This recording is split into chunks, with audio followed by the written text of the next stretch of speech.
मी सकाळी तर अशा बातम्या चालल्या होत्या की बोला आमचा काय कार्यक्रम होतो का काय, आमचा करेक्ट कार्यक्रम करायचा होता.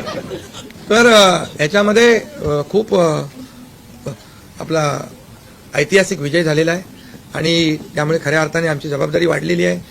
आता या सगळ्या ज्या काही जे घेतलेले आम्ही निर्णय आहेत की आमचा एकही निर्णय कागदावर राहिलेला नाही. मी त्या सगळ्या निर्णयात जाऊ इच्छित नाही, पण एकही निर्णय आम्ही कागदावर ठेवला नाही. कुठली योजना आहे ती कार्यान्वित केली आम्ही आणि त्यामुळे जो लोकांचा विश्वास शेवटी या विकत घेताय का, काही लाच देताय का, या सगळ्या गोष्टीला आम्ही सामोरे गेलो. कोर्टामध्ये काही लोक गेले ही योजना बंद करण्यासाठी आणि म्हणून लाडकी बहीण योजना जी आहे त्या केल्या आम्ही फक्त बोललो नाही तर 5 इन्स्टॉलमेंट लाडक्या बहिणींच्या खात्यात टाकले सुद्धा. आणि आम्हाला माहित होतं हे विरोधक सावत्र भाऊ आमच्या या नोव्हेंबरच्या पैशामध्ये अडकाटी आणतील, म्हणून आम्ही ऑक्टोबरमध्येच आचारसंहिता लागायच्या अगोदर नोव्हेंबरचे पण पैसे दिले. कारण शेवटी आम्ही देण्याची नियत आमची आहे, नियत साफ आहे. कारण आम्ही फक्त कागदावर योजना ठेवायच्यासाठी केलं नाही. कल्याणकारी योजना आम्ही केल्या.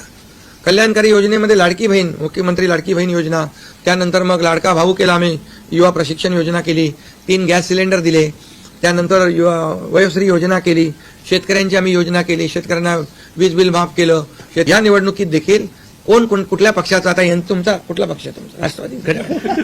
आता तो कोणाचा आहे ते लोकांनी ठरवलं आणि शिवसेना कोणाची तेही ठरवलं आणि लोकांनी ते ठरवलं. त्यामुळे आता बऱ्याचशा गोष्टी त्या स्पष्ट झालेल्या आहेत. त्याचबरोबर शासन आपल्या दारी, आम्ही याच्यापूर्वी शासन आपल्या दारी आम्ही केलं.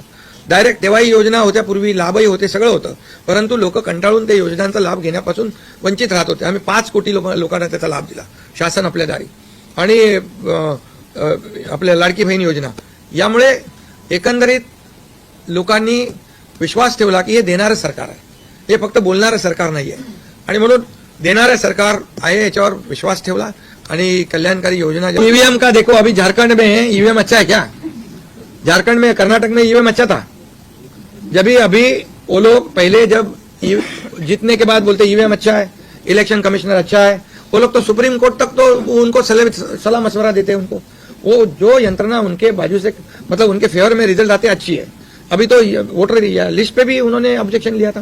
तो जब हार जाते हैं तो बोलते ये यंत्रणा खराब है, जीतते हैं तो बोलते अच्छा है. ऐसा कैसा है?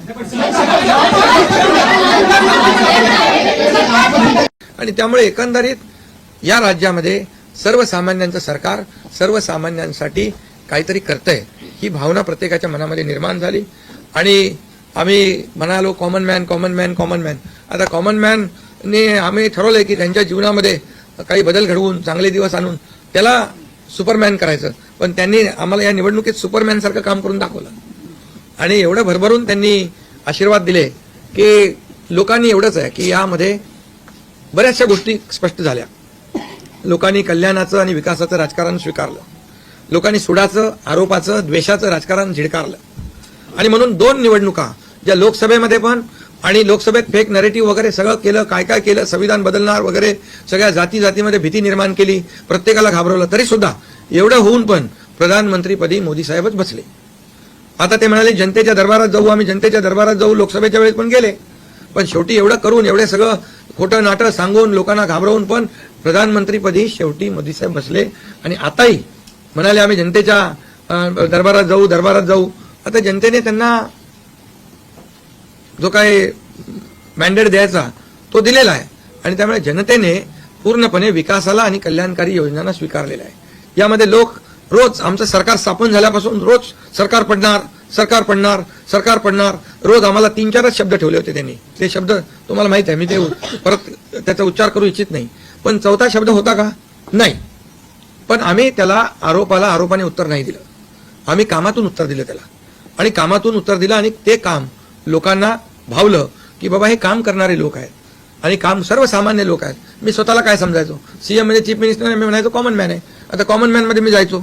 आता आमचे दोन्ही उपमुख्यमंत्री, दोन्ही आम्ही 24/7 काम करत होतो. आणि याच्यामुळे घरी बसून सरकार चालवता येत नाही, फेसबुकवरून सरकार चालवता येत नाही, हे स्पष्ट झालेलं आहे. आणि म्हणून आम्ही लोकांच्या, बाळासाहेब सांगायचे, कार्यकर्ता घरात नाही लोकांच्या दारात शोभून दिसतो. शासन आपल्या दारी आम्ही घेऊन गेलो आणि म्हणूनच आज बाळासाहेबांच्या विचारांनी आम्ही सरकार स्थापन केलं 2019ला मोदी साहेबांच्या आशीर्वादाने. आणि 2019ला जे सरकार स्थापन व्हायला पाहिजे होतं ते सरकार स्थापन झालं नाही. ते लोकांनी बरोबर लक्षात ठेवलेलं आहे. लोक ते विसरलेले नाहीत आणि म्हणून बऱ्याचशा गोष्टी स्पष्ट झाल्या आणि मला समाधान आहे की 2019ला 56 जागा आल्या होत्या आणि त्या 56 मला वाटतं आताही 56 जागा आल्या अजून चालू आहे. पण एकंदरीत आताच्या पर्यंत म्हणजे विकासाला लोकांनी महत्व दिलं. मोदीजींनी आता अमित भाई असतील, नड्डाजी आहेत, तिथं पियुषजी आहेत, केंद्रीय मंत्री आपले भूपेंद्रजी आहेत, राजनाथ सिंगजी, बऱ्याच सगळ्या लोकांनी आठवले साहेब तर आपल्या सोबतच आहेत.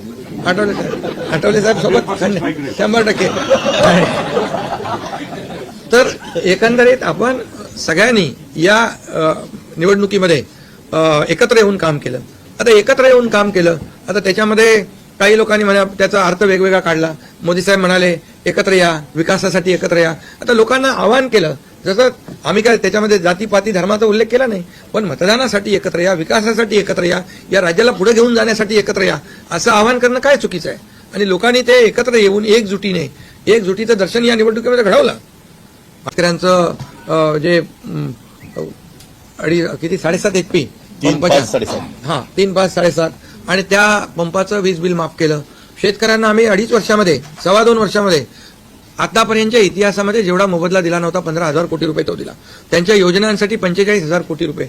म्हणजे एकंदरीत कल्याणकारी, मी डिटेलमध्ये जात नाही त्याच्यामध्ये, पण एकीकडे विकास. आपल्या सगळ्यांनाच वाटतं ना